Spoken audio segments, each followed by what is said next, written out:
Comp Turbo is back in the shop again. Got some minor upgrades and things to work on here. First off, I'm going to be going ahead and swapping in these Fabrication APM heavy-duty torsion spring mounts. These things replace your stock ones, pretty much unbolt your stock one, bolt this one on, and you're good to go. Ryan's been doing a lot of saddlebag trips, carrying a lot of weight on the back of this thing between fuel and oil and clothing and stuff like that. Figured it was just a good idea to go ahead, throw these HD torsion spring mounts on. That way we don't have any issues down the road carrying all that extra weight and putting extra stress on the factory plastic ones. I've seen a couple posts on the Facebook pages about the stock ones breaking. This should do right away with anything remotely close to that issue at all. Pretty solid pieces that are designed for the Skidoos. I have put these on my Polaris machines. All the dimensions are relatively almost exactly the same. There's a few very small differences, but in terms of the mounting locations and stuff, these do work on Polaris machines as well. Some of the majorly large Polaris trap springs may not fit in this opening here, but the majority of the springs I've come across for the Polaris, these do fit. But they were originally intended for the Skidoo machine. So let's go ahead and get these mounted up on Ryan's Comp Turbo here.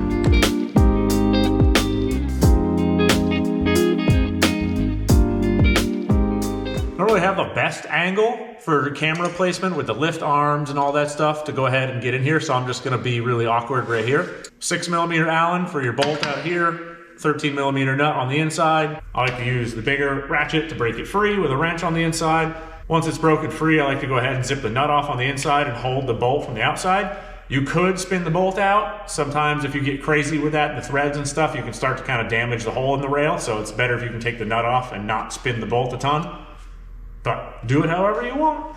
Don't you fall off of there. What did he do to this wrench?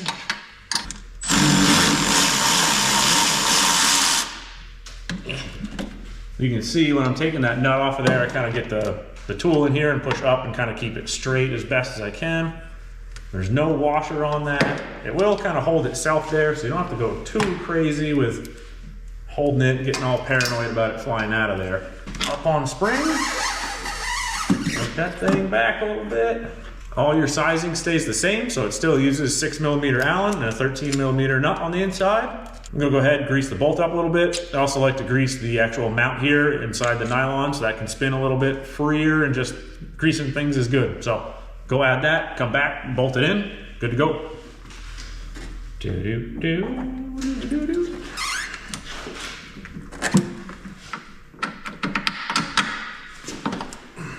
So what I just did here, you'll have to be careful to not do this as well. You want to look when you're putting your spring back in that your tail on the actual adjuster block is in the channel it's supposed to be in. This one had hopped out just slightly. The block position didn't move, however the spring did come out of the little recess just a little bit. Do that, a little clamp job, washer.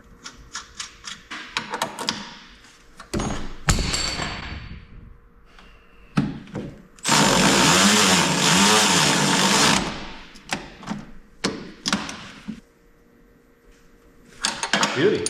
That's all it really takes. Repeat for the other side, and we're good to go.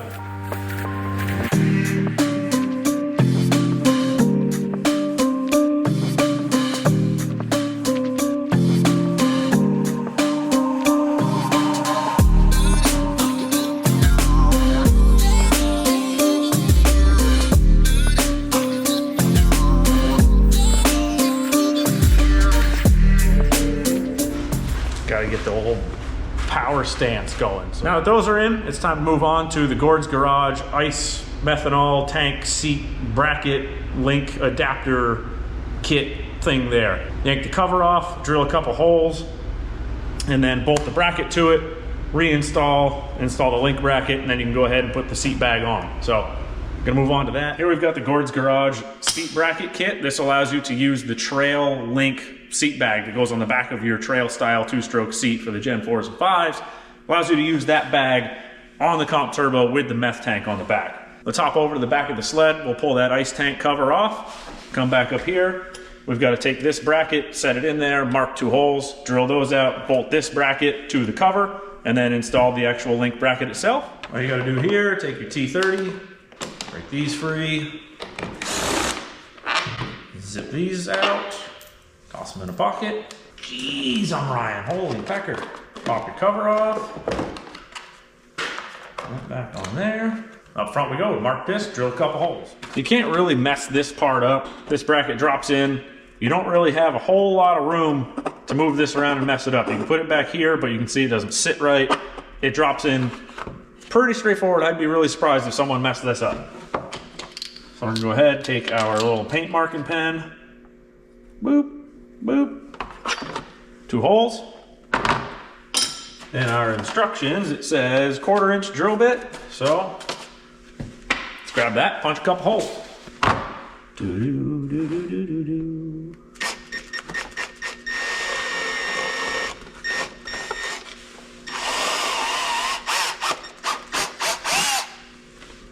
One, 2. There's that. Take our bracket, drop that in. Beautiful. Can't mess that up. Well, someone probably could. Does not say which side goes what, but I'm assuming since you have your bracket here, the washer is going to go on the plastic side underneath. Go ahead, drop these on. Nylock nut, so you don't need Loctite. If you're very worried about it, you could add a drop, but with the Nylock, you're not going to need that, or you shouldn't need that. Put our tool up top. Get those to snug them up, and then I'll finish them by hand there. Cool, that's all set. Let's go throw this back on the sled. Use the link bracket, a couple bolts, a couple spacers.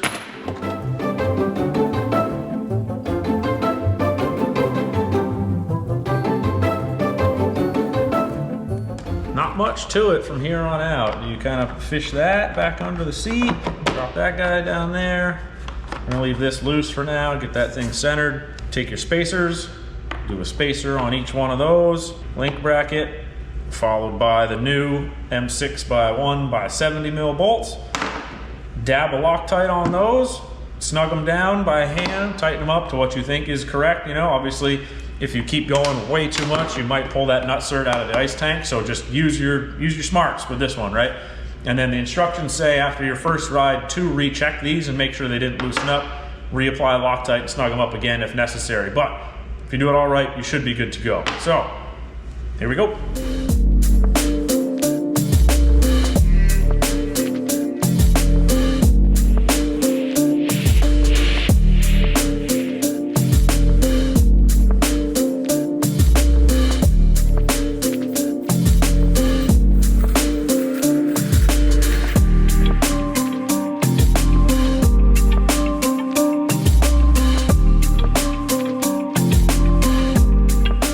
Again, this kit here for the bag is not really meant to be putting a ton of weight in here, like a water bottle and hat and gloves and small things like that. Good to go, that's what it's for. I wouldn't go putting 25 pounds of stuff in here though, just because you're really just relying on the plastic fingers up here and your bracket here that goes through the tank and then into the battery. There's a little battery under here if none of you guys have pulled your Comp Turbo apart. There's a little battery with a little bracket, and that's kind of all that's holding this together. So again, gloves, water bottle, hat, small things like that, registration, whatever, good to go. 25 pounds of tools, probably not the best idea. Use your own judgment though.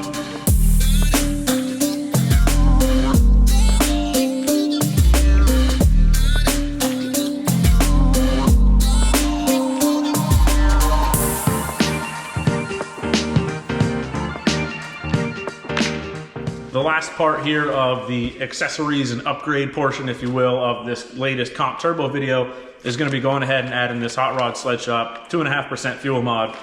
We've got the Jaws pipe on this sled, and it has been a little bit temperamental with poor quality fuel as expected. So in order to get by until our Jaws tunes show up for our map tuner software, we're going to be running this 2.5% fuel mod just to kind of give things a little bit more fuel and make it a little bit less temperamental to our fuel quality that we may run into trailside way up north or wherever. We've run into poor fuel everywhere. So the octane booster can only get you so far. We're gonna go ahead and give this thing a little bit more fuel, cool it off a little bit more until our tunes show up for the map tuner software. I've used the map tuner stuff on my boost. I am not sure at the time of filming this what order these videos are gonna come out in. So you may have already seen me do the whole overview on the map tuner stuff on my channel.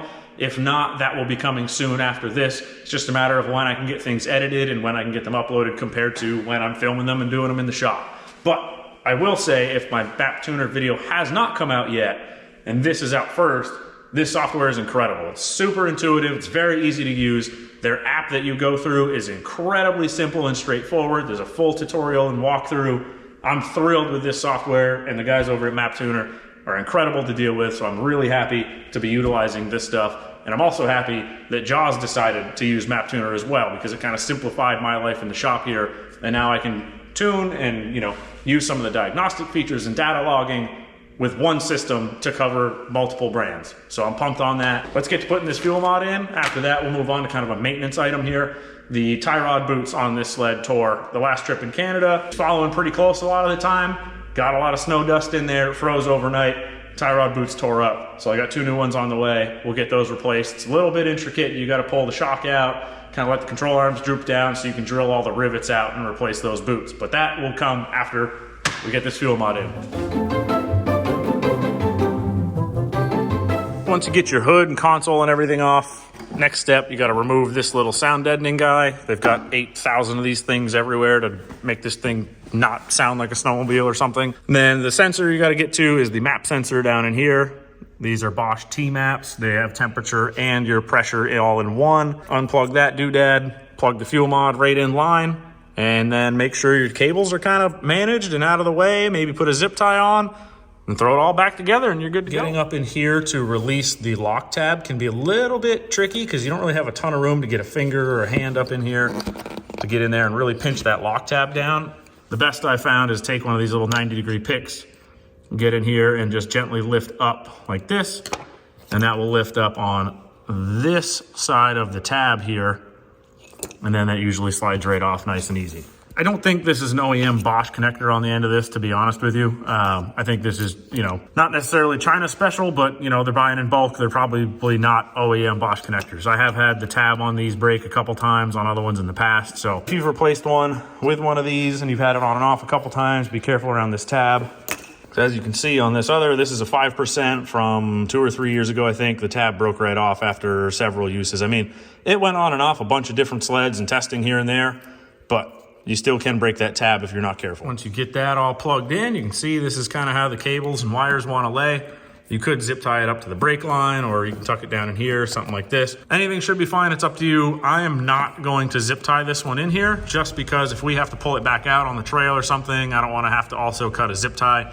Should be easily accessible, with our toolkits and stuff to get something to cut the zip tie, but it's just another step that I'm going to go ahead and avoid for now, because honestly, I don't know if this thing will end up getting ridden with the 2.5% fuel mod in it before the tunes actually end up showing up. But still covering this whole process of the install and everything just to keep some content rolling for you guys. So that's that.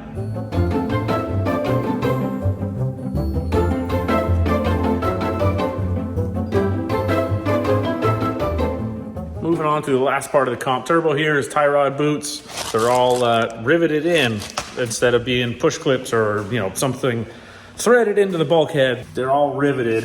The control arms and stuff are pretty much in the way. Shock's definitely got to come out, and yeah, hopefully we can get in there and get those drilled out. Not too big of a deal. I'm gonna pop all the console off and make sure I catch all the backside of the rivets so those aren't dancing around the belly pan there. Once those are done and replaced, this thing's good to go for the snow we don't have. So love that.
pretty much wraps it up. This thing's all set, ready to go again. Should we get any more snow?